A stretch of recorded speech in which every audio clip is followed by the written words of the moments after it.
Sveiki, sakykit, kaip nuotaikos prieš koncertą? Oi, puikios, tikrai puikios. Kaip jūsų nuotaikos prieš koncertą? Geros, po darbų stiprių, bet vis tiek atėjom, malkas vežiau į krūvą. Ar dažnai tenka tokiuose renginiuose apsilankyti? Atvirais? Tai ne. Aš tai dalyvavau ir pernai poroje koncertų. Jeigu nepaimt ne šiemet, tai taip. Ar tokie renginiai reikalingi Veliuonui? Be abejo, vien pagal tai, kiek juose apsilanko žmonių bažnyčiai, kad per atlaidus tiek nebūna žmonių, kiek per koncertus, tai tikrai čia yra Veliuonos žymybė, sakykime. Sakykite, ar dažnai lankotės tokiuose renginiuose? Koncertus dažnai važiuojame šį kartą, bet ne taip toli, šitame mieste bent jau aš esu tikrai pirmą kartą, o atvažiavam dėl to, kad Liucija pakvietė. O koks pirmas įspūdis apie Veliuonos miestelį? Labai gražus, tikrai gaila, kad neturime laiko plačiau daugiau pasivaikščioti, reikia atskirai skirti tam laiko.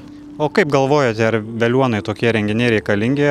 Aš manau, kad kiekvienas miestelis, ypatingai šitame visame kelyje nuo Kauno, turėtų turėti tokius koncertų ciklą, nes tikrai pritraukia iš didmiesčio žmonės, kurie pasiilgia gražių mažų miestelių, bažnyčiose koncertų, kur yra labai gera akustika ir tikrai mielai važiuoja. Ar dažnai tenka tokiuose renginiuose lankytis? Pagal galimybės beveik visuose, ne visuose, bet beveik. Tikrai su dideliu malonumu ateinu paklausyti. Kaip jūsų nuotaikos prieš koncertą? Ačiū, geros. Ar dažnai tenka tokiuose renginiuose apsilankyti? Stengiuosi nepraleisti, jeigu būnu namuose, tai jau visada ateinu. Ar tokie renginiai reikalingi Veliuonai? Žinoma, kad taip.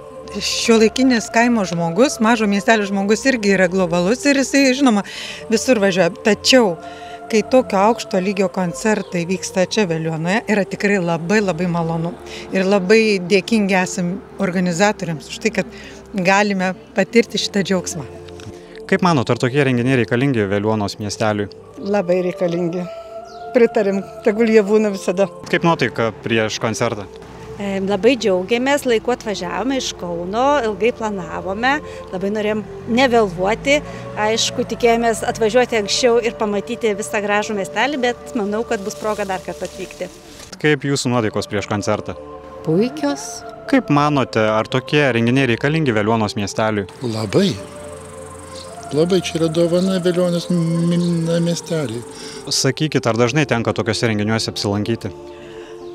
Dažnai, tikrai dažnai dalyvauju visuose, kiek įmanoma koncertuose, visuose renginiuose, spektakliuose ir pati kartais pakoncertuoju. Ar Veliuonai tokie renginiai reikalingi? Kaip pačiai Veliuonai pagal gyventojų skaičių, gal ir per didelis renginys tokiam mažam miesteliui, bet mūsų miestelis atviras yra visiems iš kitur atvažiuojantiems ir tikrai, jeigu šiandien jūs pažiūrėsit, ko gero sutiksit ir iš Vilkijos, ir iš Raudondvario, ir iš Jurbarko žiūrovų, tai tiesiog turim gražią bažnyčią, gerą akustiką ir naudojamės tuo.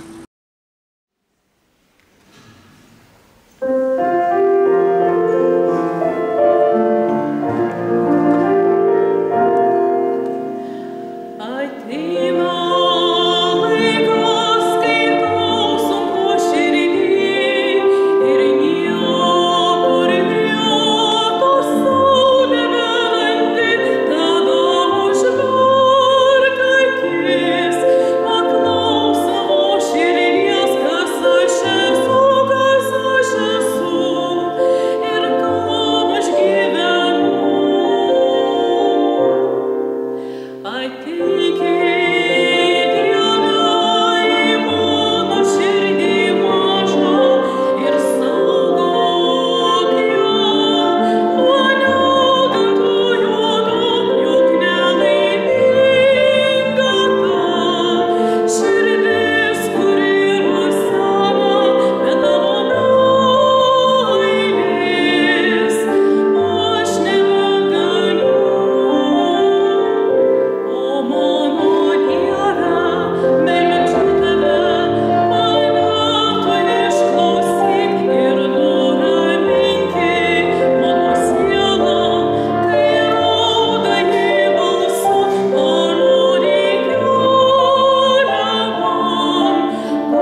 Ar patiko koncertas? Taip, mums labai patiko, tikrai gyva muzika tokiuose erdvėse, be mikrofonų yra žymiai skambiau, žaviau ir tikiuosi, kad kitą vasarą vėl bus šitas festivalis ir gausime pakvietimus. Kas labiausiai patiko jums? Liucija. O iš dainų tai vis tiek yra smagiausia klausyti lietuviškų muziką, tai yra širdžiai žymiai maloniau. Aišku, klasika, itališkai yra gražu, bet lietuviška yra lietuviška. Sakykit, ar patiko koncertas? Labai patiko, labai gražus, prasmingas, jausmingas ir tikrai jaudinantis. Sakykit, ar tokie renginiai reikalingi Veliuonui? Jie reikalingi visur, į Veliuoną ir kiekvienam mieste, nes turbūt visur yra muzika mylinčių žmonių, ypač kada vyksta bažnyčiose, gražiose vietose, tai tikrai džiaugiamės ir kad tokie renginiai vyksta. Ar patiko koncertas? Patiko, čia jau klausimas su žinomu atsakymu. Visi koncertai gražus. Patiko be abejo. Kas labiausiai koncerte jums patiko?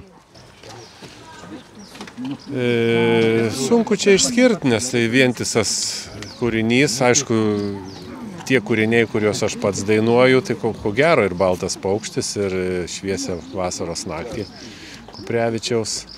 Tiesiog, kada tuos dainas pats žinai, tai kitaip kažkaip limpa tie kūriniai visi.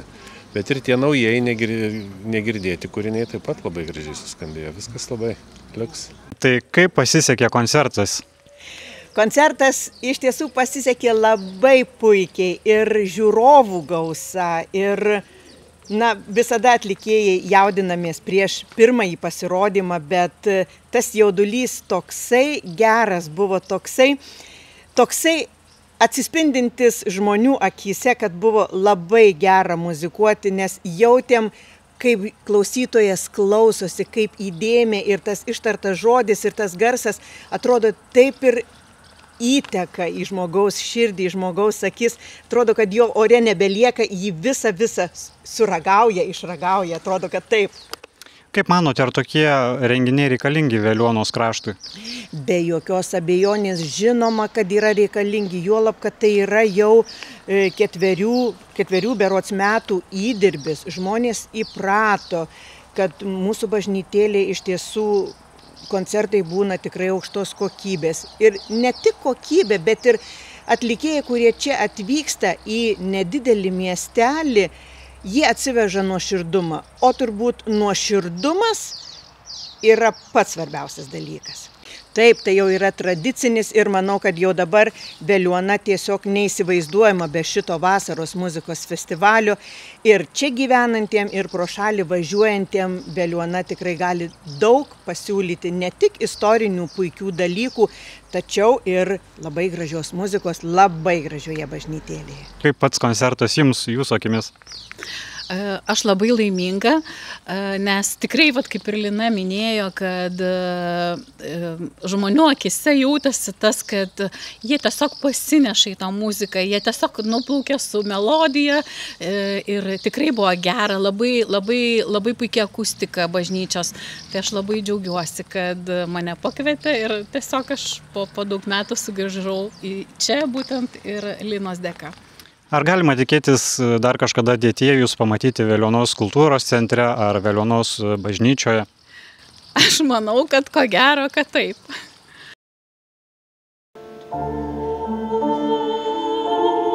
Kuris aukštas